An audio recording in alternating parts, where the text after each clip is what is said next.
When they said darkest hour, wake thy power, they weren't kidding, were they?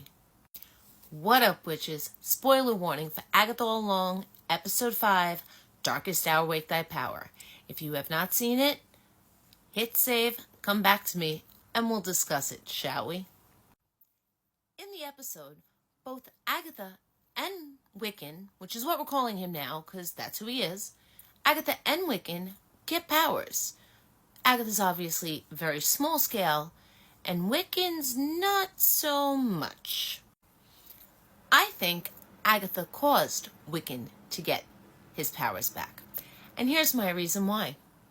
Agatha, up until the very last part of this week's episode, has always acted maternal toward Wiccan. Especially in this scene, where he was pierced by the glass, obviously from going through the studio window.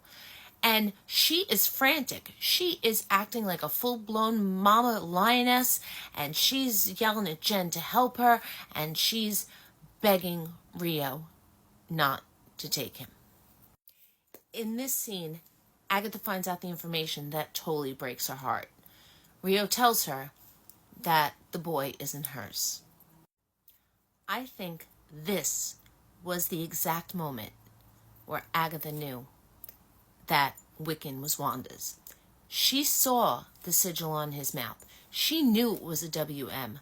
She knew that he had to be super strong to break the hex of the Scarlet Witch. So either it had to be her son or Wanda's.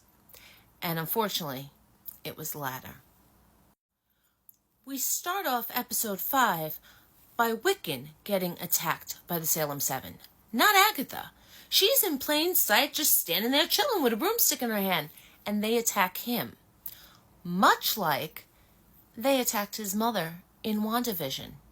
When Agatha brings Scarlet Witch to the place where she was attemptedly executed by her mother and her entire coven, when the corpses reanimate, they don't go after Agatha like Wanda thought they would. They go after her and call her the Scarlet Witch. Also, another parallel which I just want to point out is that was the very first time when she was tied to the pike that we saw her crown come out.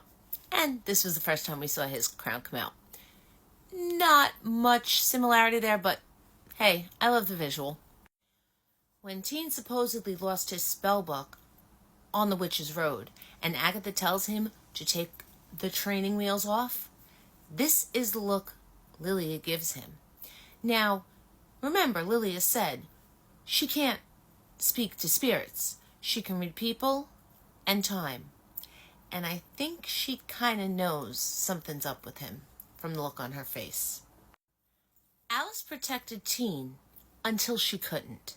She protected him from the Salem 7, and she put herself in harm's way just to save him. At the end of the episode, Agatha has all of Alice's powers, but as you can see here, it kind of turns into a little red flame, not her purple flame, and it just kind of goes poof into a little black bowl of smoke. She looks very worried, not angry, worried.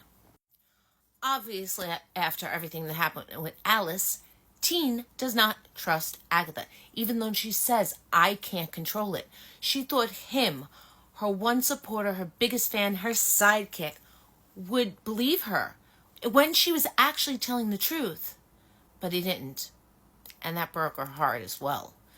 But she knew that since he didn't trust her, she wouldn't be able to protect him. So she had to make him protect himself. Agatha knows that Wanda's chaos magic was brought out by extreme grief and extreme anger. She hasn't forgotten that from WandaVision. So he's obviously distraught because they just lost Alice, as well as he doesn't trust the one person who he believed in the entire time, which would be Agatha herself. So grief, check mark.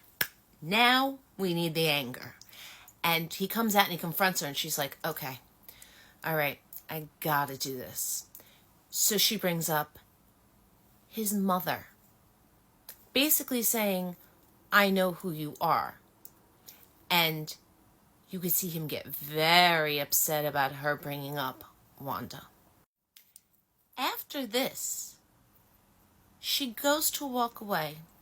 And keep in mind, this is the absolute coldest I have ever seen Agatha to date, including WandaVision, when she was fighting the Scarlet Witch. This is her coldest and her most brutal to date because she had to be.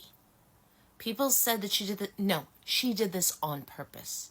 Because she walked away, she turned to him, and she goes, come, pet. Okay. When she called him pet in Lilia's business/apartment, he looked perturbed. She never called him that again. However, earlier in the episode, Jennifer did. Jennifer called him a familiar and told him that he had no right for a vote. The anger you saw flash behind his eyes was pretty scary. So when she calls him pet, he completely loses it. Not only is he grief-stricken because he lost Wanda once, now he lost the only other mother figure he trusted. He lost someone who's like a sister to him in Alice. He's totally distraught. And now he's angry. Cue the chaos magic.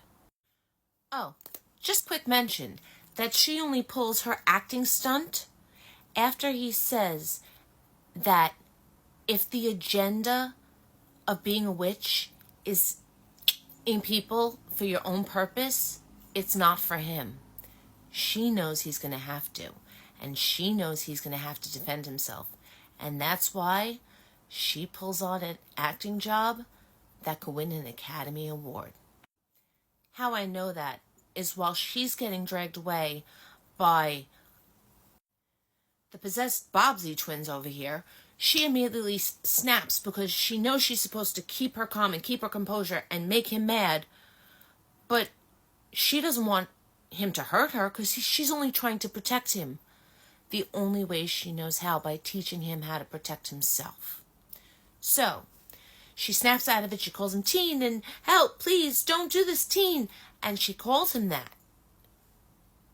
But it's too late. Enter Wiccan. So what do you think? Do you think Agatha has took a heel turn? Do you think Teen took a heel turn? Or do you think that she was just protecting him and he was just expressing his grief and anger in that moment, much like his mother? Do you agree? Do you disagree? Let me know. And as always, follow me for more Agatha All Along content. Later, witches.